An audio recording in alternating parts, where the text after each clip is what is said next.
नमस्कार दोस्त। बहुत दिनों बाद चलते हैं आज एक नई कहानी की ओर। वो कहावत है ना कि भाग्यशाली का हल भूत हाँकता है। खैर यह तो एक कहावत है, पर अगर कभी ऐसा हो जाए कि कोई प्रेत 24 घंटे आपकी सेवा में हाजिर हो जाए तो आपको कैसा लगेगा? अगर आप किसी ऐसे बिगड़ैल भयानक प्रेत को डांटकर अपना काम कराएं जिसे देखकर अच्छे अच्छों की पैंट गीली हो जाए, तो इससे आश्चर्य की बात और क्या हो सकती है। पर हाँ, यह कहानी कुछ ऐसी ही है। एक किसान कैसे एक प्रेत को अपने बस में कर कर अपना बहुत सारा काम कराता था। कैसे कभी वह प्रेत अपने प्राणों की भीख मांगते हुए गिड़गिड़ाता था। आखिर यह प्रेत उस किसान के चंगुल में फंसा कैसे? क्या उसकी कोई मजबूरी थी या किसान ने कोई तंत्र मंत्र करके उसे अपने बस में कर लिया था? खैर, इन सब रहस्यमयी बातों से पर्दा उठाने के लिए सीधा कहानी पर ही आ जाते हैं। बात तब की है जब रमेशर काका गबरू जवान थे। रमेशर काका के पिताजी एक छोटे मोटे किसान थे और खेती किसानी के लिए एक जोड़ी बैल हमेशा रखते थे। उनका मानना था कि अगर खेती अच्छी करनी है तो एक जोड़ी अच्छे बैल हमेशा दरवाजे पर होने ही चाहिए। उस समय रमेशर काका भी खेतीबाड़ी के साथ ही कुछ और छोटे मोटे कामों में अपने पिताजी की मदद करते रहते थे। कभी खेतों में धान लगाना, कभी हल जोतना, कभी गन्ने की पेराई को लेकर और भी बहुत से काम रमेशर काका बखूबी से करते थे। एक बार की बात है कि रमेशर काका को अपने बैलगाड़ी पर भूसा लादकर अपने एक बहनोई के वहां पहुंचाना था। दरअसल उनके बहनोई का गांव एक नदी के खलार में पड़ता था, जिसे वहां धान गेहूं आदि नहीं हो पाता था, जिसके चलते पशुओं को चारा खिलाने के भी लाले पड़ जाते थे। इसलिए हर समय रमेशर काका अपनी बैलगाड़ी पर भूसा आदि लेकर उनके यहाँ पहुंच जाया करते थे। दिन ढल चुका था और बैलगाड़ी पर भूसा भी लग चुका था। रमेशर काका नहा धोकर शाम को लगभग 7 बजे बैलगाड़ी लेकर निकले। उन्हें अपने बहनोई के वहां जाने में लगभग पूरी रात का समय लगता था और सुबह 4-5 बजे पहुंचते थे। उन्होंने एक बाल्टी, एक लोटा और एक डोरी अपने पास रख ली तथा साथ ही बैलों को खाने के लिए एक झोली में बैलों का चारा भी रख लिया था। रमेशर काका के बैल बहुत ही समझदार थे। तब वे एक बार रास्ते पर चल पड़ते थे तो बड़वान को काफी आराम मिलता था, क्योंकि ये बैल बिना हाके बराबर चलते ही रहते थे। इसमें रमेशर काका को बार बार न बैलों को हाकना पड़ता था और न ही सामने से किसी गाड़ी आदि के आने पर साइड ही करना पड़ता था, क्योंकि आगे से किसी गाड़ी आदि आ जाने पर बैल खुद ही किनारे हो जाते थे।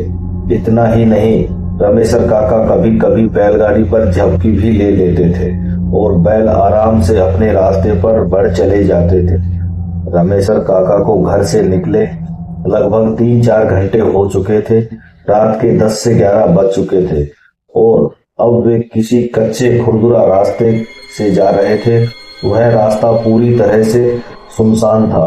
दूर दूर कुछ भी दिखाई नहीं दे रहा था। रात भी अंधेरे में पूरी तरह गहरी नींद सोने के लिए व्याकुल हो उठी थी। दूर दूर तक सन्नाटा और उस रास्ते के किनारे उगे हुए बड़े बड़े घास फूस और कुछ छोटे बड़े पेड़ पौधों के सिवा कुछ भी नहीं था। खैर, इससे रमेशर काका को क्या फर्क पड़ता। उन्हें तो इनसे भी अंधियारी रात में दूर दूर तो यहाँ तक कि बीहड़ इलाके से होकर भी जाने की आदत थी। बैलों की रफ्तार अब थोड़ी धीमी हो चुकी थी, पर वे रुकने वाले नहीं थे। बढ़े चले जा रहे थे अपने रास्ते पर।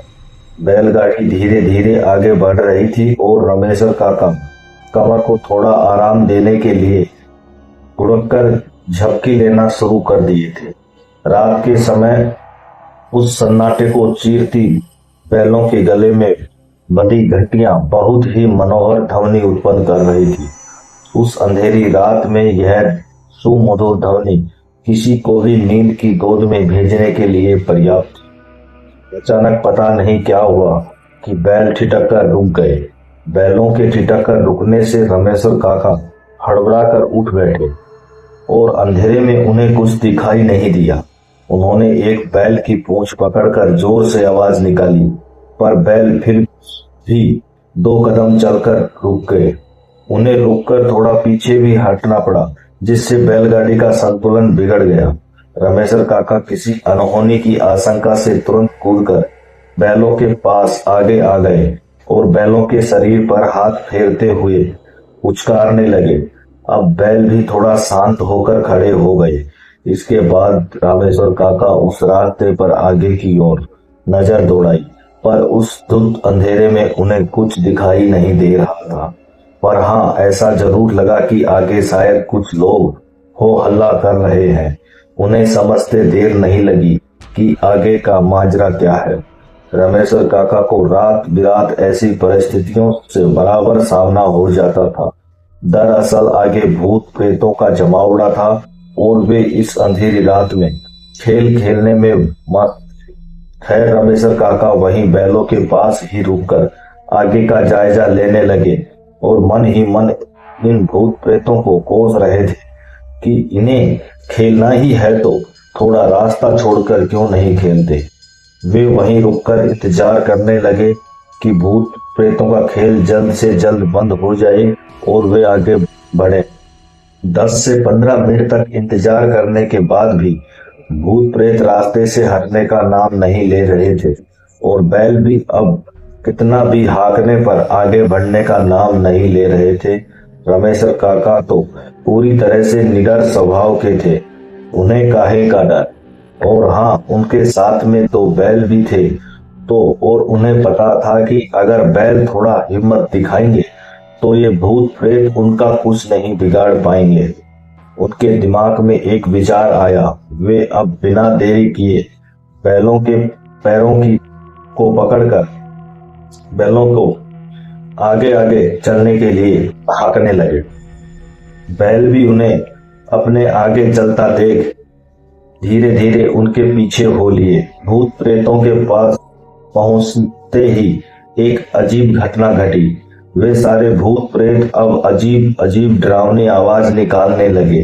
बैल थोड़े सहम से गए थे, पर रमेश्वर काका ने हिम्मत न हारते हुए बैलों को पुचकारते हुए उन्हें आगे खींचने की कोशिश करने लगे। जब रामेश्वर काका थोड़ा आगे बढ़ते तो भूत प्रेत भी थोड़ा आगे बढ़ जाते, पर रास्ते से हटते नहीं और फिर से भयंकर रूप बनाकर डरावनी आवाजें करते। अब रामेश्वर काका ने ताल ठोकते हुए उन भूत प्रेतों को चुनौती दे डाली। उन्होंने कहा कि हिम्मत है तो आगे बढ़ो, पीछे क्यों खिसक रहे हो। एक बड़ा ही भयंकर प्रेत ने भयानक आवाज करते हुए एकदम से रमेश्वर काका के पास ही आ गया। रमेश्वर काका तो पहले से ही पूरी तरह से सतर्क थे। उन्होंने बिना देर किए एक जोर की लात उस प्रेत को दे मारी और मार पड़ते ही वह प्रेत तिलमिलाकर थोड़ा दूर हट गया। अब कुछ भूत प्रेत उस मार्ग के थोड़े किनारे हो गए थे और थोड़े डरे सहमे लग रहे थे, पर अब भी वे गुस्से हो रहे थे। अब रामेश्वर काका की बुद्धि भी काम नहीं कर पा रही थी, क्योंकि अब तो बैल एकदम से आगे बढ़ने का नाम नहीं ले पा रहे थे और इस भयानक अंधेरी रात में इस समय अब किसी व्यक्ति के उस रास्ते से आने जाने की कोई उम्मीद भी नहीं थी। और रमेश्वर काका सुबह तक का इंतजार भी नहीं करना चाहते थे। रमेश्वर काका को एक तरकीब सूझी। उन्होंने मन ही मन हनुमान जी का नाम लिया और कड़क कर बोले, तुम इतने सारे और मैं अकेला, अगर हिम्मत है तो एक एक करके आओ, तुम सबको देखता हूँ। यह कहते हुए रमेश्वर काका ठाका मार कर हंसे और ताल ठोकने लगे। रमेश्वर काका का यह रूप देखकर भूतों को लगा कि यह तो उनका मजाक उड़ा रहा है।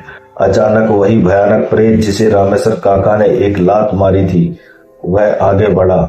आगे बढ़कर उसने अपने दोस्त भूतों से कहा कि तुम लोग अब तमाशा देखो, कोई भी आगे न बढ़े, मैं इससे लड़ने के लिए तैयार हूँ।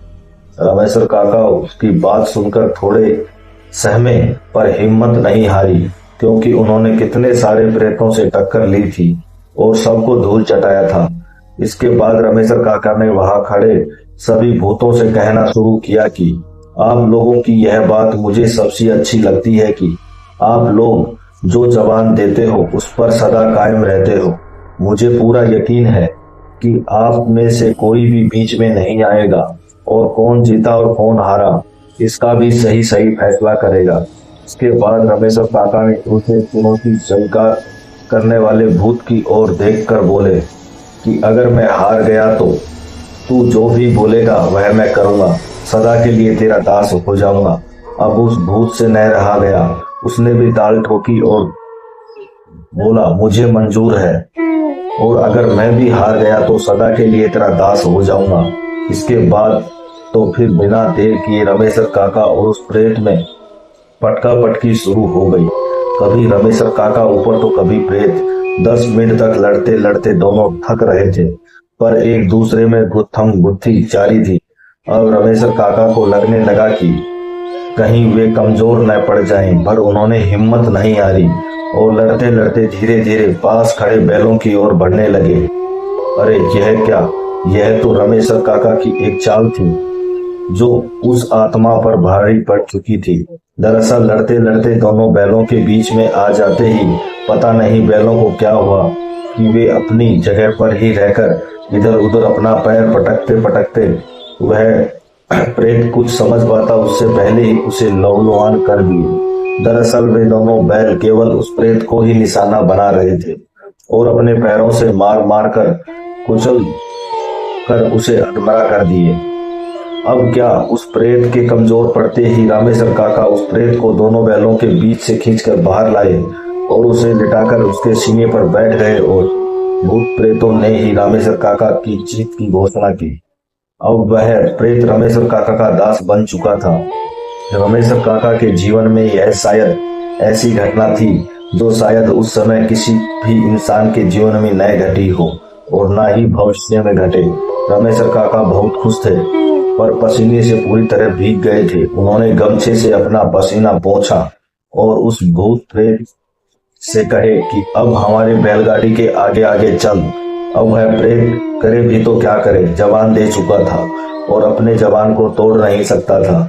कुछ दूर चलने के बाद रामेश्वर काका ने कहने लगे, अगर ऐसे चलते रहे तो कल दिन में 10-11 बजे तक ही बहनोई के पास नहीं पहुंच पाएंगे। उनको एक तरकीब सूझी। उन्होंने बैलगाड़ी के आगे चलते प्रेत को हाथ लगाई और उसे अपने पास बुलाया। अपने पास बुलाने के बाद उन्होंने उस प्रेत से कहा कि तेरी वजह से मैं काफी लेट हो चुका हूं। अब एक ही उपाय है कि तू इस बैलगाड़ी में जुड़ और इसे खींच कर ले चल। अब प्रेत करे भी तो क्या करे। रामेश्वर काका ने बैलों को खोलकर उन्हें बैलगाड़ी के पीछे बांध दिया और उस प्रेत को बैलगाड़ी में जोत दिया। फिर वह प्रेत बैलगाड़ी को लेकर बढ़ा। जब भी वह प्रेत थोड़ा धीरे होता, रामेश्वर काका उसकी पीठ पर 2-4 डंडा बजाते और वह तेजी से भागने लगता। सुबह करीब 3-4 बजे ही रामेश्वर काका अपने बहनोई के घर पहुंच चुके थे। घर के बाहर ही उनके बहनोई का घास फूसा से छाया हुआ एक घुसेला था। रामेश्वर काका ने अपने बहनोई को जगाना उचित नहीं समझा और उस प्रेत को आदेश देकर सारा भूसा उस जगह पर रखवा दिया। प्रेत ने लगभग आधे घंटे में सारा भूसा रख दिया। बैलगाड़ी खाली हो चुकी थी और रामेश्वर काका बैलों को बहनोई के घर पर ही नांद पर बांधकर चारा पानी दे दिए और वह खुद वहीं पड़ी एक खटिया पर सो गए थे। 5 बजे के करीब जब रामेश्वर काका ने के बहनोई जगे तो उन्हें बहुत आश्चर्य हुआ। उन्हें देखा कि रामेश्वर काका तो खटिया पर सोए हैं, यह कब आया और यह भूसा भी उतार कर रख दिया। उन्होंने कुछ भी समझ में नहीं आ रहा था, बस सब चमत्कार जैसा लग रहा था, क्योंकि ऐसा पहले कभी नहीं हुआ था। हर बार रामेश्वर काका के बहनोई खुद रामेश्वर काका के साथ मिलकर भूसा उतारते थे। खैर, उनको क्या पता कि यह सब किसी भूत का कमाल है। रामेश्वर काका आराम से जगे, पानी वगैरह पिया, फिर बैलों को नांद से खोलकर छांव में बांध दिया और उसी दिन फिर से रात को खाना खाकर करीब रात के 11 बजे अपनी बहन के घर से चले, क्योंकि अब उनको पता था कि गांव पहुंचने में 10 से 12 घंटे नहीं बल्कि 5 से 6 घंटे लगने वाले हैं। जी हाँ, फिर से रमेशर काका जब बैलों को जोतकर बैलगाड़ी को लेकर अपने बहनोई के गांव से बाहर पहुंचे तो सुनसान देखते ही बैलगाड़ी में से बैलों को खोलकर गाड़ी में पीछे बांध दिए और उस प्रेत को जोता लगाकर गाड़ी में जोत दिए। सुबह सुबह रमेशर काका अपने गांव के पास पहुंच गए थे। अब उनको लगने लगा कि कहीं कोई यह देख न ले। बैल तो पीछे बंधे हैं और फिर भी बैलगाड़ी तेजी से आगे की ओर बढ़ रही है, इसलिए उन्होंने उस प्रेत को छुड़ाकर बैलों को गाड़ी में जोत दिया। रमेशर काका को अब उस प्रेत से बहुत सारा काम करवाना शुरू कर दिए थे, पर सदा ध्यान रखते थे इसकी भनक किसी गांव वाले को न लगे, नहीं तो सब गुड़ गोबर हो जाएगा। इसी के साथ यह कहानी खत्म होती है। कहानी पसंद आई तो लाइक, शेयर और सब्सक्राइब करें। इसके लिए दोबारा एक बार से धन्यवाद।